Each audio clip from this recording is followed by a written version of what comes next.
Hello everyone. నా 10th public exam రాసేటప్పుడు కూడా నేను ఇంత ఇంటెన్షన్ ఫీల్ అవ్వకపోయి ఉంటాను. ఎందుకు చెప్తున్నానంటే మా పిల్లలు ఎంట్రన్స్ టెస్ట్ రాయడానికి అయితే రెడీ అవుతున్నారు. సో వాళ్ళకైతే చెప్పాను టెస్ట్ అది మంచిగా రాయాలని చెప్పి దండం పెట్టుకోండి అని. బట్ నా ఇంటెన్షన్ ఏంటి అంటే వాళ్ళకి ఎక్కడ స్కూల్కి వెళ్ళగానే ఏజ్ రెస్ట్రిక్షన్స్ పెడతారో అని అనమాట. సో ఫస్ట్ డే అయితే మేము చాలా స్కూల్లో అవి చెక్ చేసుకున్నాము. వేరే వాళ్ళకి మాకంటే ముందు వచ్చిన వాళ్ళకి కూడా అందరికీ అడిగి కనుక్కున్నాము. ఒక స్కూల్కి అయితే వెళ్ళాలనుకున్నాం, బట్ అక్కడ సీట్స్ అవి ఖతమైపోయాయి అని చెప్పారనమాట. సో నెక్స్ట్ ప్రిఫరెన్స్ కింద ఈ స్కూల్కి వచ్చాము. వచ్చి అన్నీ ఆల్రెడీ చెక్ చేసుకొని వెళ్ళాము. ఏజ్కి అయితే ఓకే చెప్పారు. ఆ నెక్స్ట్ డే ఏమొచ్చి ఎంట్రన్స్ టెస్ట్కి అయితే ప్రిపేర్ అయ్యి వచ్చామన్నమాట.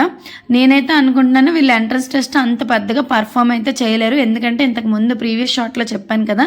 సో వాళ్ళు పంజాబ్లో చదివిందంతా కూడా చాలా లైట్ వెయిటెడ్ సిలబస్. సో ఈ స్కూల్లో ఉండే సిలబస్ తట్టుకోగలరో లేదో అనుకున్నాను. బట్ మేము వచ్చి ఫస్ట్ డే ఈ స్కూల్ వాతావరణం అంతా చూసాం కదా. అట్మాస్ఫియర్ కానీ వాళ్ళ వే ఆఫ్ టాకింగ్ కానీ వాళ్ళు ఇచ్చే రెస్పెక్ట్ కానీ చాలా బాగుంది. సో ఫైనల్గా ఎగ్జామ్కి అయితే మన దండపల్యం బ్యాచ్ అయితే వెళ్తుందనమాట. వెళ్ళి వాళ్ళ ఎగ్జామ్ టైమింగ్ చూస్తే నాకు అసలు మైండ్ అంతా బ్లాక్ అయిపోయింది. ఒక 5 to 10 minutes చాలా వెయిటింగ్ తర్వాత వచ్చారు. అసలు అనుకోలేదు. అంటే మన చిన్నప్పుడు మన పేరెంట్స్ కూడా మనతో ఇలాంటి ఎగ్జామ్స్కి ఎప్పుడు రాలేదు. ఆఫ్టర్ ఆల్ నార్మల్ ఎగ్జామ్స్కే ఎంత వీళ్ళు తీసుకున్నారు. అలాగే ఆ ఎగ్జామ్ కూడా చాలా స్ట్రిక్ట్గా పెట్టారనమాట. ఈలోపు మాకేం ఖాళీ ఉంచలేదులేండి. అక్కడ స్కూల్లో కొన్ని ఫామ్స్ ఫిలప్ చేసాము. అలాగే ఇంటికి వచ్చిన తర్వాత కూడా చాలా ఫామ్స్ అయితే ఫిలప్ చేసామన్నమాట. ఫిలప్ చేసి పడుకునేసరికి చాలా లేట్ నైట్ అయితే అయిపోయింది.